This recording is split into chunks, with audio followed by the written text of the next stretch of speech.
گھر لا کے ہم پاتے ہیں کہ یہ غلطی جانور کی تھی یا نیچرلی اس کو کوئی عیب آ گیا، لیکن خریدتے وقت یہ ٹھیک تھا، تو انشاءاللہ اس جانور کی اس حالت میں قربانی کر سکتے ہیں۔ بسم اللہ الرحمن الرحیم وبہ نستعین وصلی اللہ وسلم علی نبینا محمد وعلی آلہ وصحبہ اجمعین ومن تبعہم بإحسان الی یوم الدین، اما بعد۔ قال اللہ سبحانہ وتعالی فصل لربک وانحر۔ ہم سب مسلمان اس بات سے واقف ہیں کہ ہم اس وقت جس موسم میں گزر رہے ہیں وہ ذی الحجہ کے ابتدائی دن ہیں۔ ذی الحجہ کے ابتدائی دن بہت اہم ہیں، جن کے بارے میں رسول کریم صلی اللہ علیہ وسلم نے نشاندہی کی ہے۔ ما من ایام، ایسے کچھ بھی کوئی بھی دن نہیں ہے دنیا میں، العمل الصالح، جن میں اعمال الصالحات خیر و احب الی اللہ، بہت زیادہ محبوب ہوتے ہیں اللہ سبحانہ وتعالی کو، لیکن وہ انہی 10 دنوں میں ہوتے ہیں، یعنی کہ پہلے 10 دن۔ ذی الحجہ کا 10واں دن جو ہوتا ہے، جس میں مسلمان ایک خوشی مناتے ہیں، جس میں مسلمانوں کے لیے عید کا دن ہوتا ہے۔ مسلمان اپنی شروعاتی دن سٹارٹ کرتے ہیں اپنا دن عید سے، نماز پڑھتے ہیں وہ، اس کے بعد وہ نکلتے ہیں اپنے گھروں کی طرف رجوع کرتے ہیں، اور پھر وہاں پہ ان کے جانور موجود ہوتے ہیں اور ان کو وہ اللہ سبحانہ و تعالیٰ کی راہ میں ذبح کرتے ہیں، جس کو ہم اضحیہ بولتے ہیں۔ اس 10ویں ذی الحجہ کو یوم النحر بھی بولتے ہیں، کیونکہ اس دن مسلمان مکہ میں جو موجود ہوتے ہیں، جو حج کی نیت سے وہاں پہ ہوتے ہیں، جو حج کے سفر میں ہوتے ہیں، وہ وہاں پہ ذبح کرتے ہیں عید نماز کے بعد، اس کو ہدی بولتے ہیں۔ اور جو گھروں میں مسلمان ہوتے ہیں وہ گھروں میں اپنے جانور ذبح کرتے ہیں، ان کو الاضحیہ بولتے ہیں۔ اسی کے ساتھ ساتھ ہمیں دیکھنا ہے کہ جب 10ویں ذی الحجہ کے لیے جانور کا انتخاب کرنا ہے ایک مسلمان کو، تو وہ کن جانوروں کا انتخاب کر سکتا ہے، اور الہدی جو حج میں وہ لوگ ہوتے ہیں ان کے کیا احکامات ہیں، اور جو گھر میں ہم ذبح کرتے ہیں، جو مسلمان حج کے لیے نہیں گئے ہوتے ہیں وہ گھروں میں ذبح کرتے ہیں جانور، اس کا کیا احکامات ہوتے ہیں۔ ان میں کچھ چیزیں موافقت رکھتی ہیں اور کچھ چیزیں موافقت نہیں رکھتی ہیں۔ جیسے کہ میں مثال کے طور پہ سمجھانے کی کوشش کروں گا، جو الہدی ہے، جو حج کے لیے اگر ایک ہی گھر سے 4 لوگ جاتے ہیں، ان کو وہاں پہ ہدی دینا یا دم تمتع جس کو بولتے ہیں، الگ الگ انفراداً 4 لوگوں کو الگ الگ بیڑ قربان کرنا ہے، یا اونٹ میں وہ 4 الگ حصوں میں شریک ہو جائیں گے، یا بیل میں وہ الگ 4 حصوں میں شریک ہو جائیں گے۔ لیکن اب اگر ہم گھر کی بات کریں، ایک ہی بیڑ پورے گھر کی طرف سے کافی ہوگا، کیونکہ یہ چیز الگ ہے، یہ اضحیہ کا ذبیحہ ہے، اور جو حج میں ہوتے ہیں وہ ہدی کرتے ہیں جو ان کے اوپر واجب ہوتا ہے۔ اس کو میں ایک آسان سی مثال سے سمجھانے کی کوشش کرتا ہوں۔ ہم جمعہ کے دن نماز پڑھتے ہیں، جو انسان مسجد میں یہ ادا کرے اس کو جمعہ کی نماز پڑھنی ہے، وقت وہی ہوتا ہے لگ بھگ 1 بجے کے قریب، لیکن جو مسلمان عورتیں اسی دن 1 بجے کی نماز گھر پہ پڑھیں گے، وہ جمعہ نہیں پڑھتے ہیں، وہ گھر پہ ظہر پڑھتے ہیں۔ ظہر ایک الگ مستقل نماز ہے اور جمعہ ایک الگ مستقل نماز ہے، وقت دونوں کا یکساں ہے۔ ایسے ہی یوم النحر کے دن جب ایک حاجی حج کے دوران وہ قربانی کرتا ہے، اس کو الہدی بولتے ہیں، یہ ایک الگ مستقل قربانی ہے، اور یہ فرداً الگ الگ انسان کو کرنی ہے۔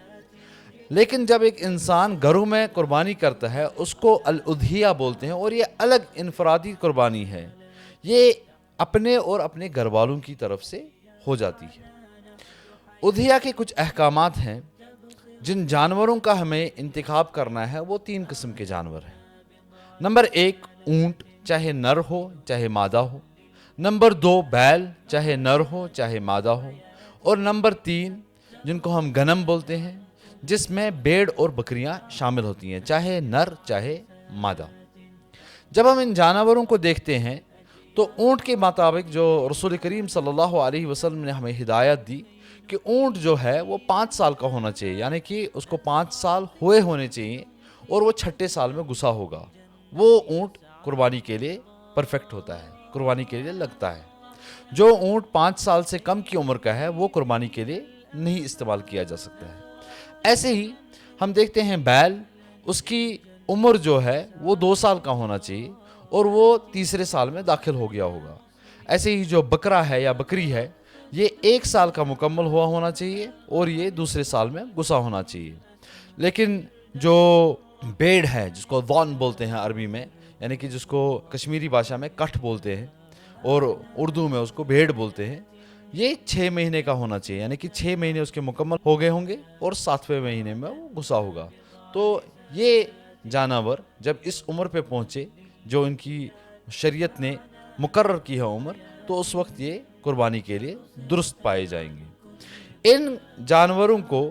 جب ہم دیکھتے ہیں کہ ان 3 قسم کے جانوروں کی عمر بھی برابر ہوگی، تو اس کے ہم دیکھتے ہیں اس کے بعد رسول کریم صلی اللہ علیہ وسلم نے 4 عیبوں کی نشاندہی کی ہے کہ اگر ان جانوروں میں عمر کے باوجود، ان جانوروں کے انتخاب کرنے کے باوجود اگر ان میں 4 قسم کے عیب موجود ہوں تو وہ جانور قربانی کے لیے نہیں لگے گا۔ عیبوں میں سے نمبر پہلا عیب جو ہے وہ ہے کہ اگر لنگڑا پن ہو، اگر جانور لنگڑا ہو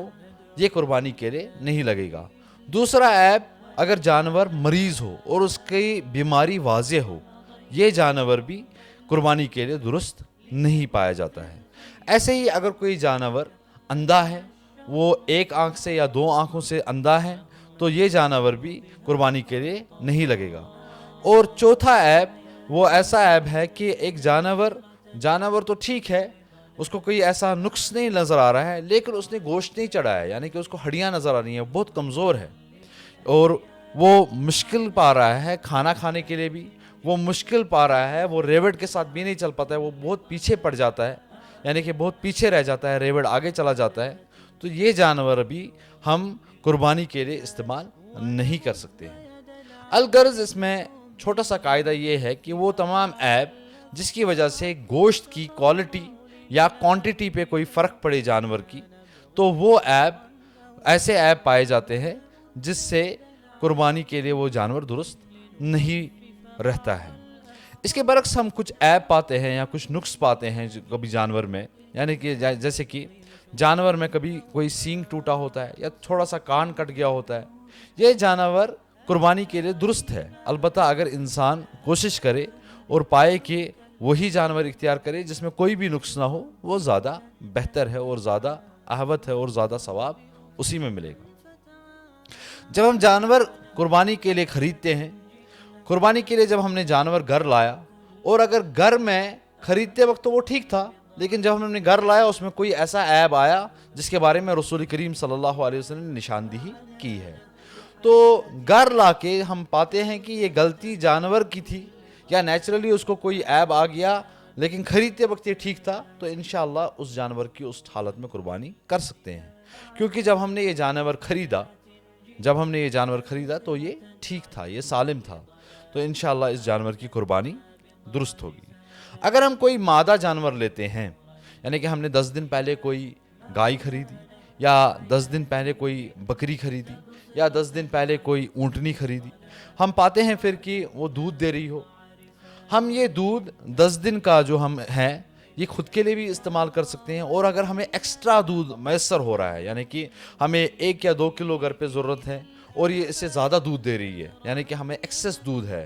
تو اہل علم یہ بیان کرتے ہیں کہ چونکہ یہ قربانی کی نیت سے خریدی ہے تو اس دودھ کو وہ فروغ نہ کرے بلکہ اس دودھ کو وہ صدقہ کرے، یعنی کہ کسی غریب کو، کسی رشتہ دار کو وہ صدقہ کرے، تو یہ اس قربانی کے حساب سے بہترین چیز رہے گی اس کے لیے۔ اور ساتھ ہی جب ہم قربانی کے لیے یوم النحر یعنی کہ 10واں ذی الحجہ جس کو ہم بولتے ہی ہیں یوم النحر، جس میں سب سے زیادہ قربانی ہوتی ہے، اس دن عید نماز کے بعد جب ایک انسان عید کی نماز سے فارغ ہو جائے گا اس کے بعد وہ قربانی کرے گا۔ رسول کریم صلی اللہ علیہ وسلم نے بیان کیا جس نے اپنی قربانی نماز سے پہلے کی اس کی قربانی نہیں ہوئی،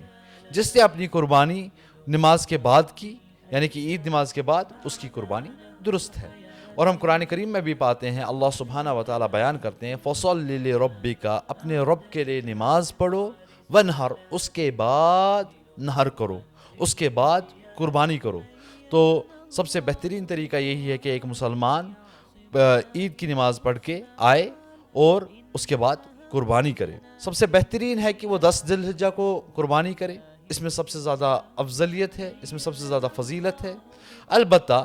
ایام تشریق یعنی کہ 11واں ذی الحجہ, 12واں ذی الحجہ اور 13واں ذی الحجہ, یعنی کہ ٹوٹل میں 4 دن آتے ہیں. ان چاروں دنوں میں سے کبھی بھی انسان قربانی کر سکتا ہے. یعنی کہ یوم النحر 10واں ذی الحجہ, 11واں ذی الحجہ, 12واں ذی الحجہ اور 13واں ذی الحجہ. 13ویں ذی الحجہ کی مغرب اذان تک انسان قربانی کر سکتا ہے, یعنی کہ مغرب اذان سے پہلے پہلے. انسان جب قربانی کے لیے جانور کو لٹائے تو یہ بائیں جانب لٹانا چاہیے. جو ہم اکثر یہاں پہ وادی کشمیر میں قربانی کرتے ہیں وہ ہم بھیڑ اور بکری کی قربانی کرتے ہیں. اس کو بائیں جانب لٹانا سنت ہے. چھری تیز ہو اور چھری میں ایک تو دانت کا میٹیریل نہیں استعمال ہوا ہونا چاہیے, یعنی کہ چھری دانت کی نہیں بنی ہوگی, اور ناخن کا میٹیریل نہیں ہونا چاہیے. اس کے بغیر کوئی بھی میٹیریل ہو تو اس میں کوئی بھی حرج نہیں ہے. چھری تیز ہونی چاہیے, اور چھری چلانے کے وقت جو چھری چلانے والا ہوگا, ذبح کرنے والا ہوگا, اس کو بسم اللہ اللہ اکبر پڑھنا لازم ہے. اگر انسان خود قربانی کر رہا ہے یعنی کہ خود ذبح کر رہا ہے تو پڑھے گا بسم اللہ اللہ اکبر اللہم تقبل منی ومن اہل بیتی, اے اللہ اس کو میری طرف سے اور میرے گھر والوں کی طرف سے قبول فرما. یہی دعا رسول کریم صلی اللہ علیہ وسلم اضحیہ کے موقع پہ کرتے تھے کہ اللہ میری طرف سے اور میرے گھر والوں کی طرف سے یہ قربانی قبول فرما. اس کے ساتھ ہی ہم پاتے ہیں جب ہم جانور کو لٹاتے ہیں, جانور کو تکلیف بہت سارے لوگ دیتے ہیں, وہ ٹانگیں باندھتے ہیں وغیرہ کرتے ہیں. ایسے کرنے کی ضرورت نہیں ہے. جانور کو مضبوطی سے پکڑیں, اس کو ذبح کریں, پھر چھوڑ دیں. انشاءاللہ یہ سب سے بہترین طریقہ رہے گا. ساتھ ہی یہ بات بھی عرض کرنی ہے کہ اگر کسی کو خود قربانی نہیں کرنی ہوگی, یعنی کہ وہ قربانی کا چھرا خود نہیں چلاتا ہے, وہ ذبح خود نہیں کرتا ہے, وہ کسی کو